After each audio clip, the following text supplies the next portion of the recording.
교육에서 가장 중요한 게 바로 말투를 고치는 겁니다. 엄마의 말투만 고치면 자녀의 인생이 완전히 바뀝니다. 먼저 자녀에게 말하기 전에 먼저 우리의 사고방식에 대해서 먼저 알고 계셔야 게 있어요. 전제 조건이 있다는 소리죠. 먼저 이거부터 아셔야 됩니다. 엄마는 지적질에 특화되어 있어요. 왜냐? 우리가 진화할 때 부정적인 거를 빨리 알아차리면 훨씬 생존에 유리했거든요.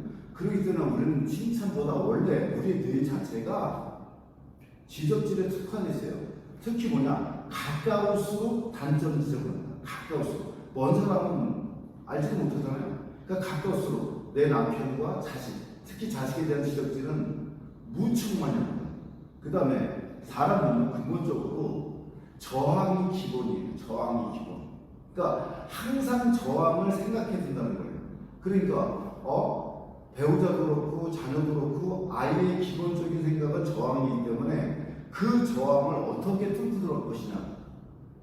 예를 들어 보세요. 우리가 총알을 보면 총알이 유선형으로 되어 있습니다. 그게 왜 그렇죠? 공기라는 저항을 뚫기 위해서 그런 거잖아요. 차도 유선형으로 된 차가 많습니다. 왜? 공기 저항을 뚫어야 되니까. 그 다음에 세 번째, 비난으로 절대 나아지지 않습니다. 비난으로. 그 다음에 우리가 왜 화를 내냐? 기대를 하기 때문에 화를 내는 겁니다.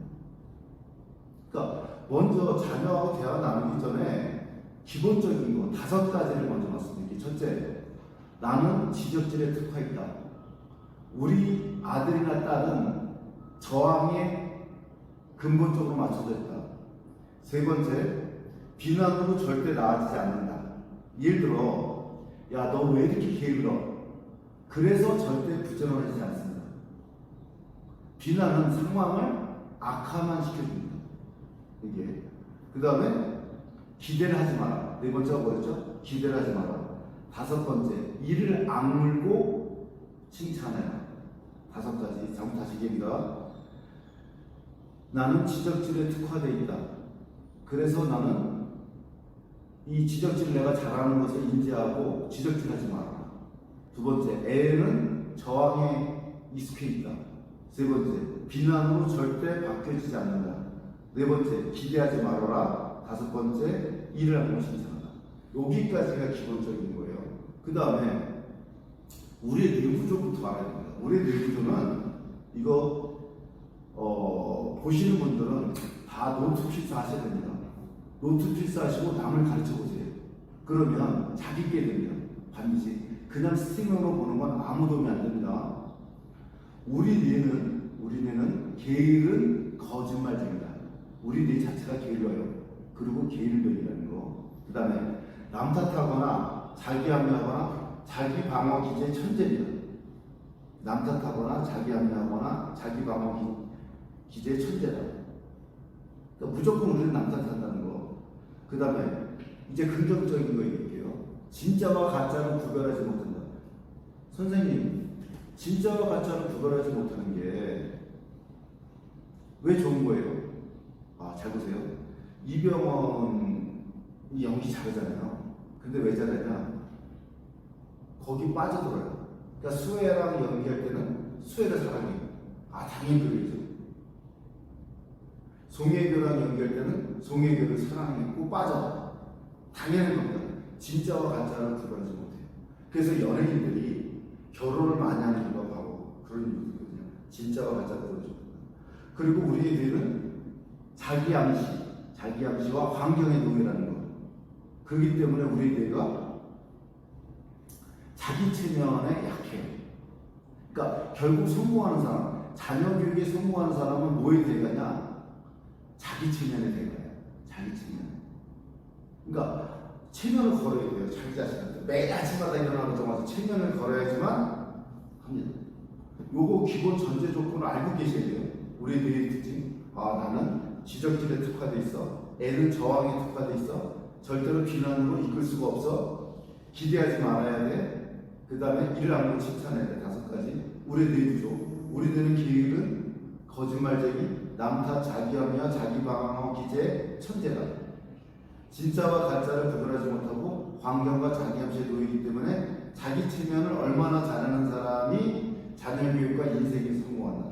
이게 기본 전제 조건으로 가야 됩니다. 이게. 그 다음에 이제 어떻게 하냐.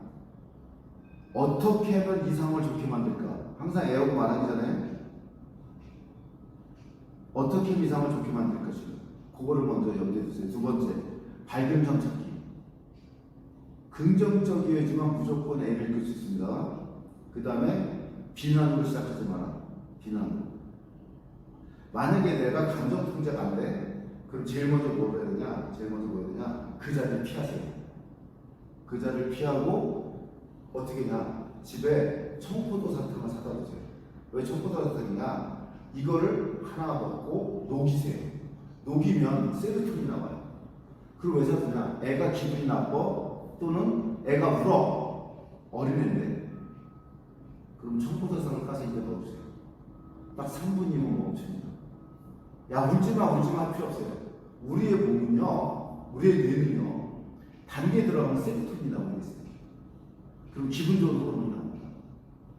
우리 뇌는 웃긴 게 뭐냐면, 실현당했을 때 어떻게 제일 좋습니까? 실현당하면 타이레놀을 먹으면 잊혀져요. 그게 좀 많이 필요하겠죠, 타이레놀이. 우리의 뇌는 진짜와 가짜로 구별하지 못해요. 그래서 어머니가 맞벌이 하시잖아요. 그럼 집에 들어갈 때 반드시 사탕을 녹여서 먹고 들어가시면 좋습니다. 왜냐면 내가 직장에서 시달렸어. 의지력이 고갈됐어. 그러니까 어떻게 돼? 안 좋은 소리가 나와요. 특히 교육사업 하시는 분들은 어떤 게 있냐면, 저도 그런 적이 있는데, 돈 낸 사람한테 친절해요. 고객한테 참 잘해. 근데 내 새끼만큼은 불친절해. 오히려 가장 친절해 이렇게 내 자신이에요. 그 다음에 이거 쓰세요. 강당에서 합판을 비비고, 강당에서 합판을 비비고. 우리가 어떤 말투에 들어가냐면 요거 피하셔야 돼요. 강당, 합판, 비비고, 비비. 6가지. 그러니까 우리가 강요합니다. 강당, 강요. 너 이거 왜 안 해? 강요합니다. 입에 붙어서 이렇게 말해요. 그 다음에 내가 그렇지. 당연하게 생각해요. 네가 뭐 잘할 리가 있냐? 완전 길 꺾어버린 거거든요. 그 다음에 합리화, 합리화. 너를 위해서 하는 말인데 솔직히 말 너를 위해서 하는 말이 아니에요. 내 기분 풀어주려고 하는 말이지.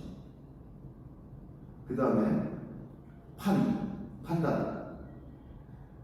넌 그게 문제야. 넌 생각이 없어. 판단해버려요.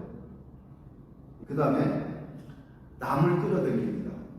남을 끌어당겨서 비난하거나 비교해요. 너 딴 애들 봐봐. 너 같은 애가 있나? 이거 비교죠. 그 다음에 누가 그랬는데 너 진짜 문제가 있대. 내가 웬만하면 이런 소리 안 하려고 그러는데 누구누구가 오래. 그러니까 사회적 평가 위협을 하는 거죠.